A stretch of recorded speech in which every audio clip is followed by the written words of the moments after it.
language, Kafu, invalid.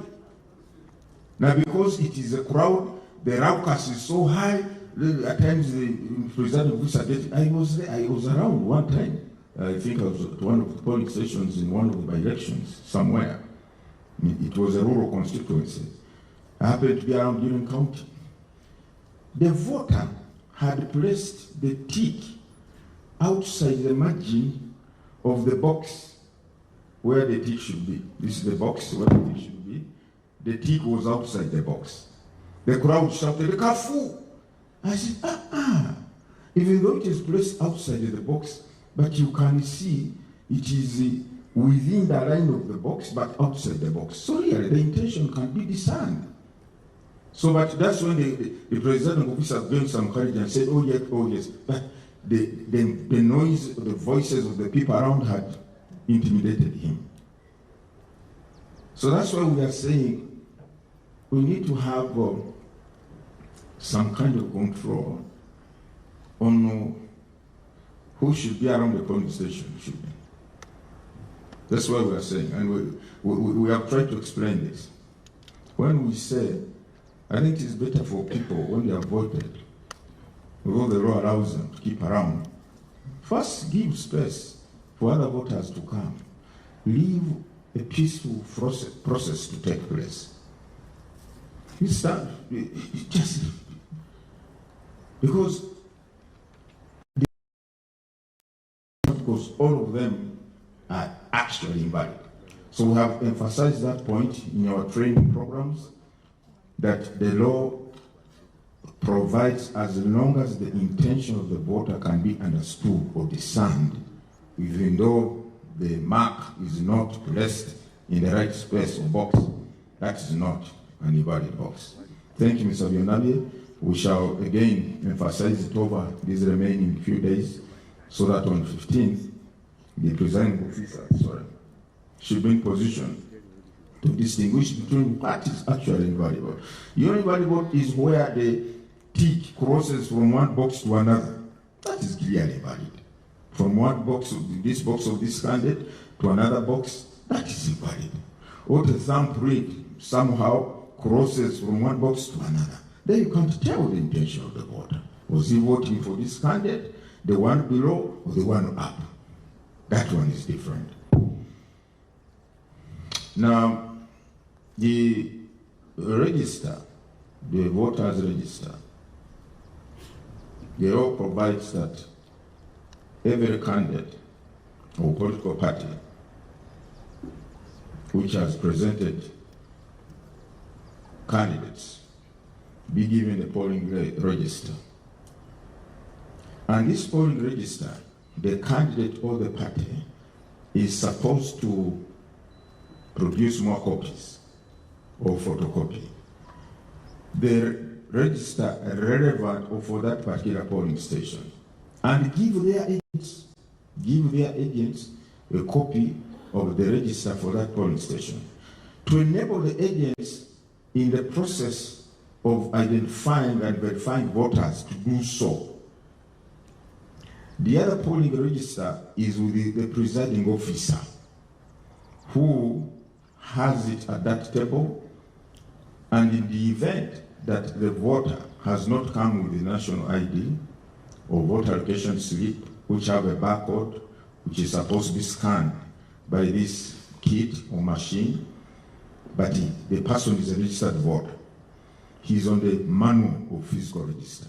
They can now go to the manual register, look for his particulars or her particulars, then go to the BVK once he or she has been confirmed to be on that polling station. The register, we have it displayed or open.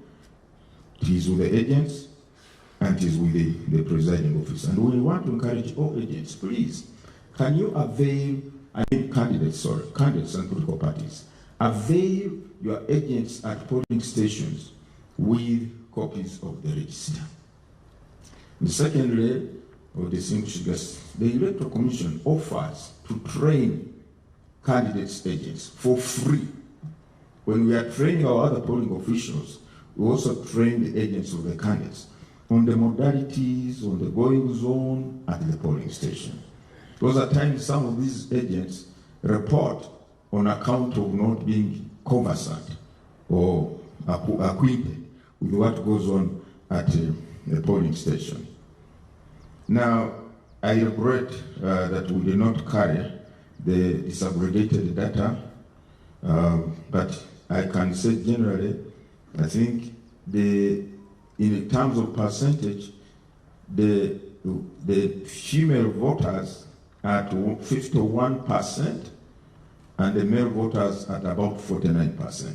The female voters are far more than the male voters, I think by about 1 million, isn't it? By about 1 million. But we shall avail you the disaggregated data between now and polling day. We have it, only that we forgot to carry it with us here to the commission. I think those are the questions so far. Is there a question I've not answered? No. Thank you. Commissioner Anthony? Oh, Afande. Yes. That's it, Lord Chair. Numberless vehicles. No, Afande has one question. Answer. Numberless vehicles. Yes. Don't know whether the traffic rules are how permits those ones also. Thank you. Thank you, Lord Chairperson. And thank you, Albert from Kawale, for that observation. I think in passing, the chairperson has partially answered this. This contravenes the traffic laws and regulations of this country. But as you realize, the situation during campaigns and elections has its own dynamics. And perhaps on our part, I could say some level of restraint was exhibited, but that's not allowed. And it's good that we are seriously identifying this as an issue.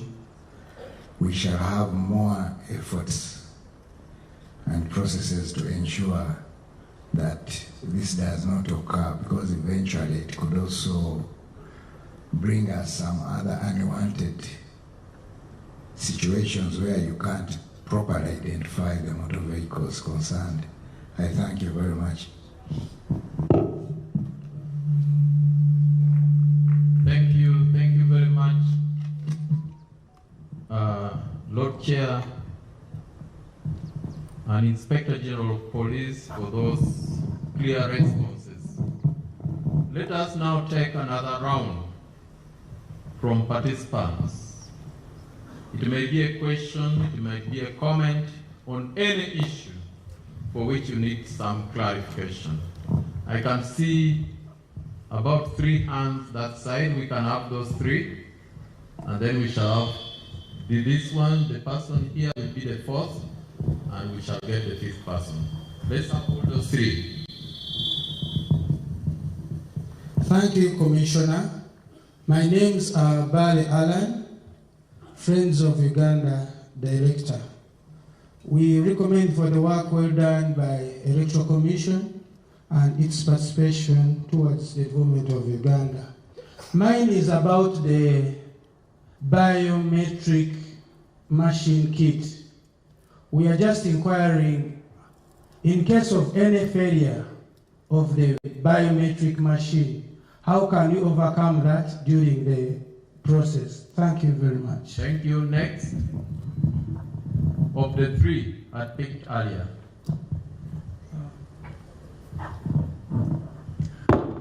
Thank you very much, Commissioner. My name is John Mark Tamale from Intellectual Aid Network, Uganda. Mine is about observation. Observation versus security at the polling station. Because there are so many security agencies, as the Inspector General mentioned earlier, that they will join together to control security and the other issues. But again, here is an observer who has come also to do the observation. Will the security agencies, both in uniform and in layer, be able to recognize and identify clearly? Identification can be okay because of the tag, but recognition of the observer so that he can do his work better. Thank you. Thank you. Number 3. There's a hand behind you, yeah. I see a hand here. All right, let's have that person. Thank you so much. My name is Knight Bonifacio from Show Abilities, Uganda. I'm head of hearing. So I was imagining we have some voters who are missing the stamping, the stamp. They have no fingers, they are missing. And